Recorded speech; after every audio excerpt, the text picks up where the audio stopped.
Hi, Miss Beth. Hi, how are you? Good. How are you? I'm doing well. Oh, thanks for joining us today. I'm happy to be here. I love seeing your face. Oh, thank you.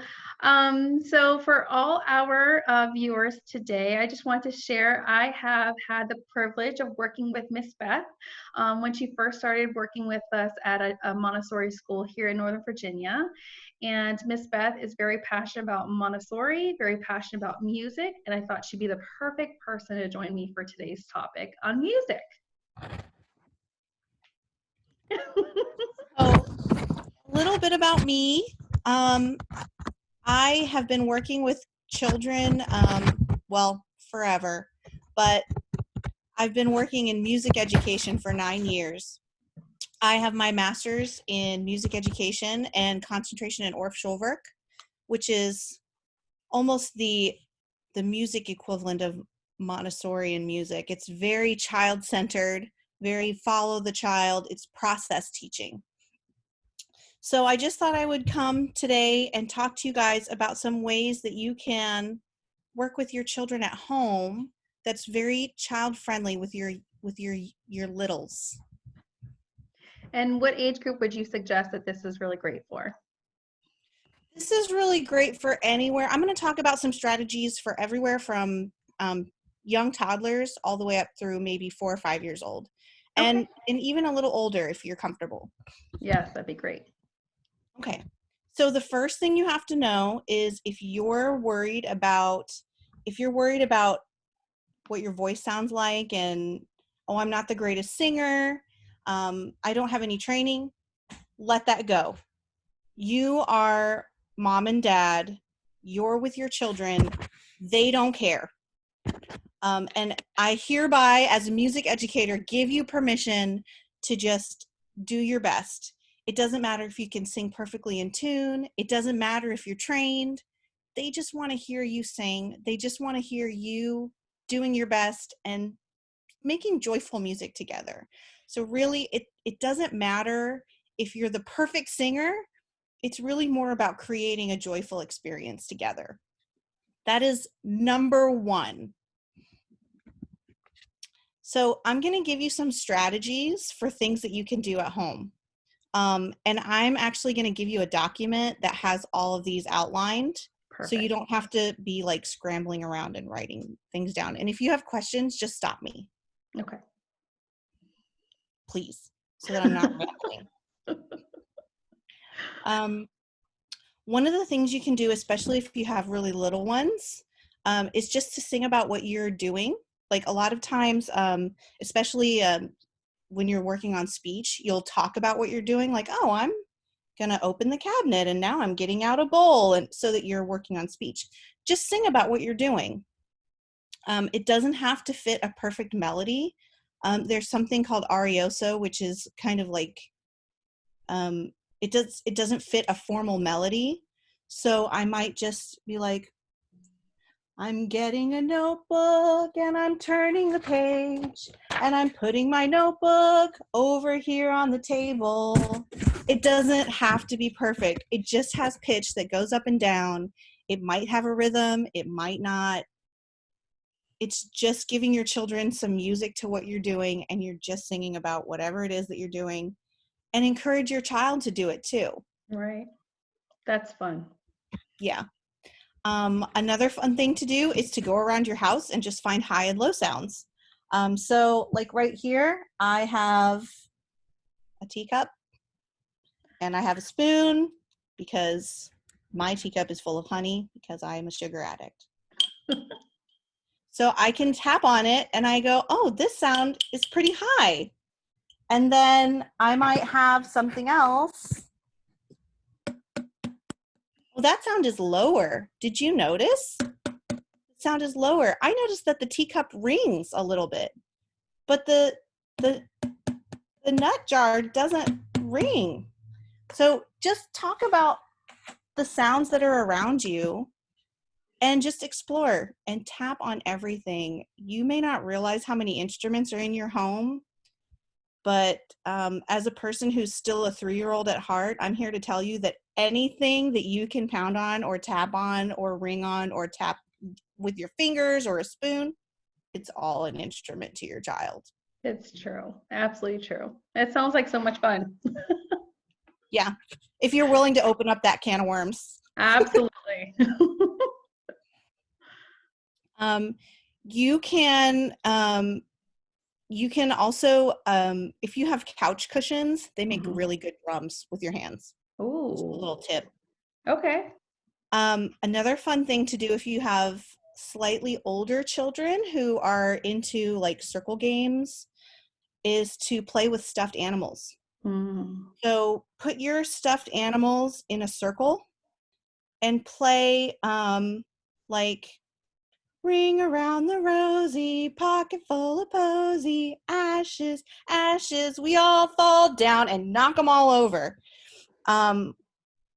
Play elimination games, eeny, meeny, miny, mo, right? If you have those elimination games from your own culture and you're from somewhere else, teach them those games. They will love it. If you have a toddler at home, take your stuffed animal, take your baby doll, and do rocking motions and sing lullabies, especially a standing up rock with one foot in front and one foot in back is really good for their motor skills, for learning how to walk properly, and doing that rocking motion one foot to the other. That's really great for their gross motor skills. And every child loves to sing a lullaby to a baby Oh, and put a yes. baby to sleep. It doesn't have to be a real lullaby. They can make it up. It can be a real one. That's what I'm noticing Lucia does right now. She's like making up her own tune to anything, and she's just turned 16 months. She's already making her own melodies. Oh, those are Mm-hmm. so important. Mm-hmm. We encourage it. So, Yeah, that was one of the things that I was going to get to later on, but I'll just talk oh about that yes, right now. sure. Sorry. No, that's fantastic. This is one of the great ages where kids are starting to improvise. As adults, we don't feel comfortable with it because Right. we are putting all these constructs like rhyme scheme and rhythm and everything Mm-hmm. else that we want to fit. But children are at the perfect age where they start making up songs. Have them make up a song to your dog and sing it to your dog. Have Oh, them sing songs to your plants and water your plants, or like be gentle with the leaves and sing to your plants. Um, there's even studies to show that plants like music. I don't know if this is true or not, wow.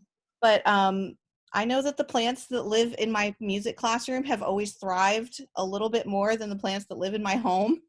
I don't know if there's any science to back this up. Completely anecdotal. But your children are the best at making up their own songs. Mm-hmm. So have them sing to your pets, have them sing to your plants. Have them sing to you. Ask them to make up a song for mommy. Ask them to make up a song for daddy or for their brothers or their sisters. Nursery rhymes are really fantastic. If you have a book of nursery rhymes, if you have the internet, you can Google nursery rhymes, especially if you are from a different culture and you have cultural roots somewhere else. Teach your children the nursery rhymes from your own culture. This is so important, not only because it's great for speech development and it's great for music and it's great for rhythm, but because those kinds of things are being lost. And we really want to hold on to those roots. Absolutely. I completely So agree with you. important. Yep. If you have older children, one really fun thing is to do water experiments in your house with sound. So if you have a glass and you pour water in it and you tap on the glass, it's going to sound different than if you pour more water in it and you tap on the glass, and you can experience the pitch changing. You can sing with the pitch. You can try different things. If you just barely turn the water on in your faucet or your bathtub, it will drip at a specific rhythm, like with the pulse, and you can try to clap with the beat. Oh, I like that. And you can turn it on a little bit more, try to clap with the beat now that it's dripping a little bit faster. So you're experiencing pulse. a lot of people are familiar with, like, some people call it a water xylophone. Xylo actually means wood, so that's not very accurate, but you know what I mean. You take Mhm. a bunch of glasses that are similar or the same, and you put different levels of water in them and tap them with a spoon, and then you can experience the different pitches all at once and make music with with the instrument that you've created. So that's a really fun science and music experiment that you can do at home. Um, if you want to go into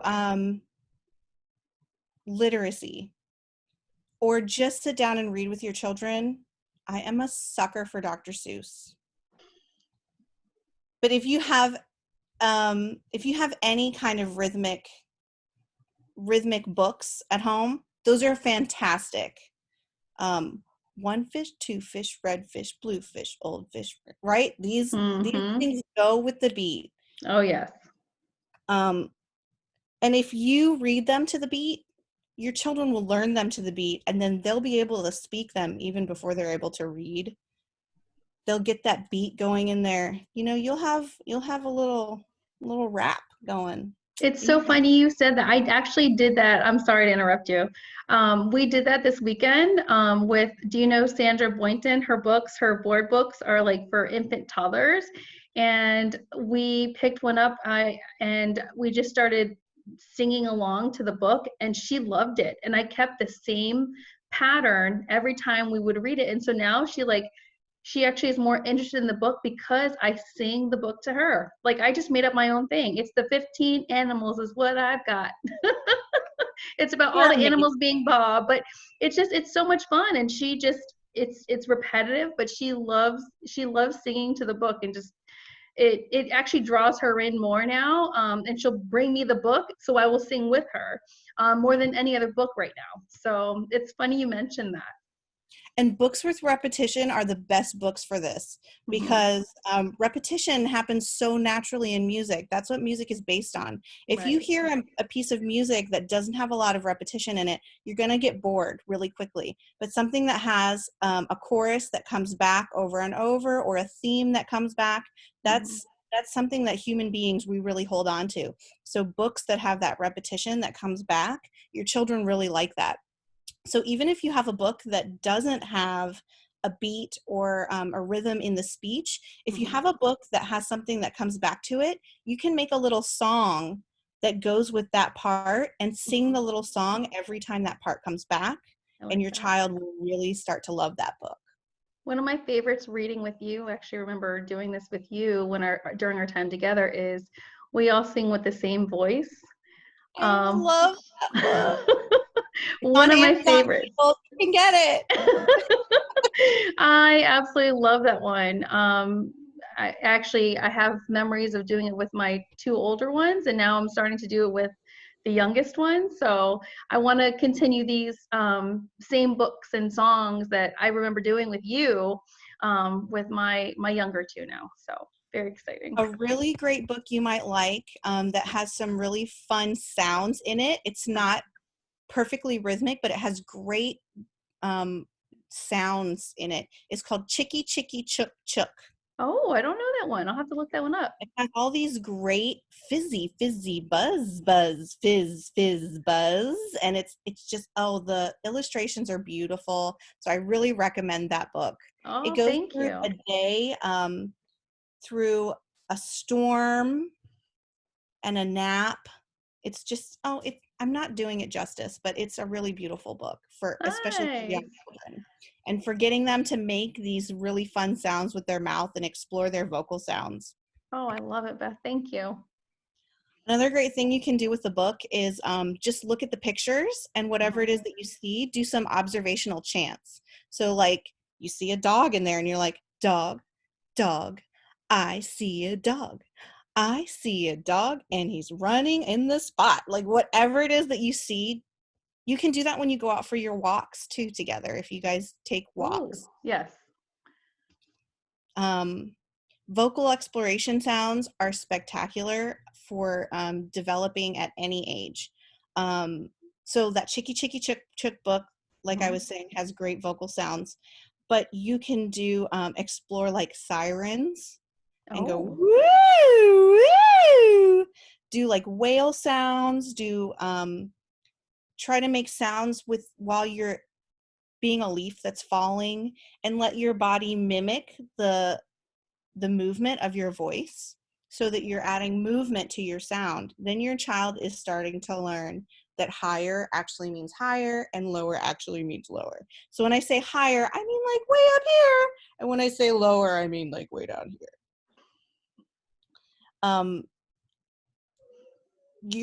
You might feel ridiculous doing this, but when you do it with your child, you're going to have so much fun. yes.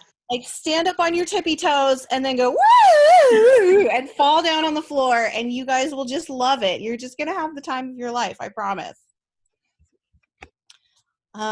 Another thing that I really recommend, especially right now, is to start young doing listening and mindfulness exercises.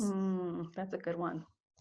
So just go outside or in your house, turn everything off, and start small, especially with your young ones. Do like 15 seconds or 30 seconds, and then work your way up as they get older to like a whole minute.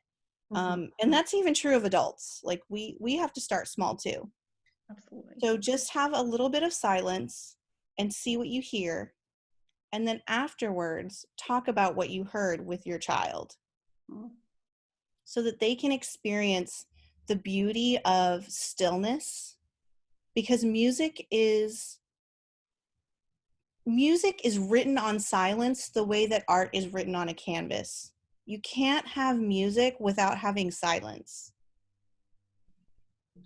And we crave stillness. We're doing things all the time. And so not only does this teach your child how to listen, but it also gives them a moment and permission to just sit and be. Right. So it's a great mindfulness exercise. You can turn on like classical or jazz or something that doesn't have lyrics, and let your child move to it or draw a picture of it. What does it make them think of? How does it make them feel? I recommend Beethoven's Sixth Symphony for this is really good, or Rhapsody in Blue is really good for this by Gershwin. You can hum a song and that your child knows and ask them to name it. This is another really good listening exercise. So if you and your child regularly sing songs, you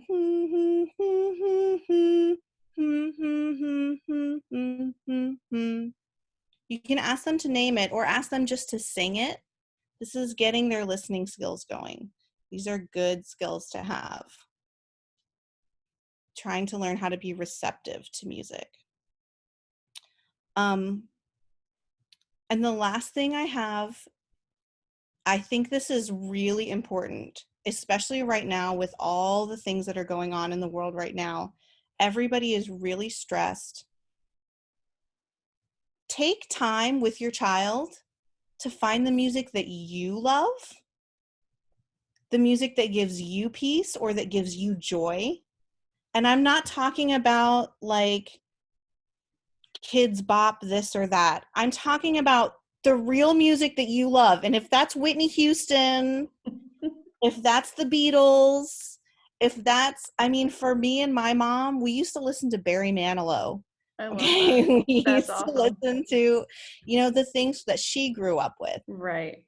Go back and find the things that bring you joy and share that music with your child and sing together and dance together, because not only do you want to share it with your child, it's a piece of you that it might not occur to you to let them see, but you're going to get those good feelings and those good endorphins that you need as a parent. And it'll give you a minute to kind of let your hair down, and you guys can just enjoy that together. And that's really what music is about. It's really about sharing together. Yeah, I wholeheartedly agree. we do that. We fit in a little dance party, even if it's like 5-10 minutes a day, at the end of our day. So we'll go out for a walk, we'll play outside, and then we'll come back in, and then we put on some music, and we dance. I pick up my little one and we dance together. I put her on the ground and let her dance. I mean, my two older girls, they join me sometimes they don't. But for the little one, she loves music. Like right now, she's only 1.5. I think she is 16 months right now. And she just loves it. She loves to be around music. She's like drawn to it. So because I know that and I see that, I want her to be around music, which is, of course, that's why I was asking you to come on and speak with us today, because I want to incorporate more music, and I don't want that to be lost for her because she's not in school all the time. So I think it's important to have music at home, whether it's, something a little more casual, where it's like just you're finding different things, like you mentioned, in your house, and finding the different pitches and incorporating into literacy. I mean, like, these are all such great things that you're bringing up today. And I think these are things that we can definitely do on a daily and not even realize how we can really incorporate music. So Of this is course, super yeah. helpful. It's so much easier than you think it is. And I think the biggest hurdle to get over is just worrying that someone's judging you. Right. Don't worry about that. It's just time for you and your child to enjoy together. I still remember the times when my mom and I would sing together and play together, and we still do. And I'm grown. So this will be something that you could continue doing for forever. Forever. Yep. And it starts Now. now. Yeah. Yep. Wherever Oh. you are. Well, thank you so much, Miss Beth. Is there anything else that you wanted to add today? No, just I hope you keep a song in your heart. Can I share one thing with you? There's one sign I remember seeing outside your classroom, and I don't want to mess it up, but there was a sign that was beautiful. It said something about music is the universal language, or it brings us is a smile in every language. What is that quote again, Miss Beth? Music is a universal language. I Mm-hmm. love that. It's so It's pretty. true. It is very true. And whether, you're doing it, on your own or with your family, it's just, I love that. It Yep. really is. That's So, why our hearts have beats. yes. Oh, I love Oh my goodness, Miss Beth, I miss working with you. Thank you so much for your time today, and I definitely look forward to sharing more of this with our viewers. And then your notes that you have today, we'll share also in a link below. So, thank you again for watching, and Miss Beth, thank you for joining us and sharing your expertise and all these suggestions so parents can continue doing music at home. So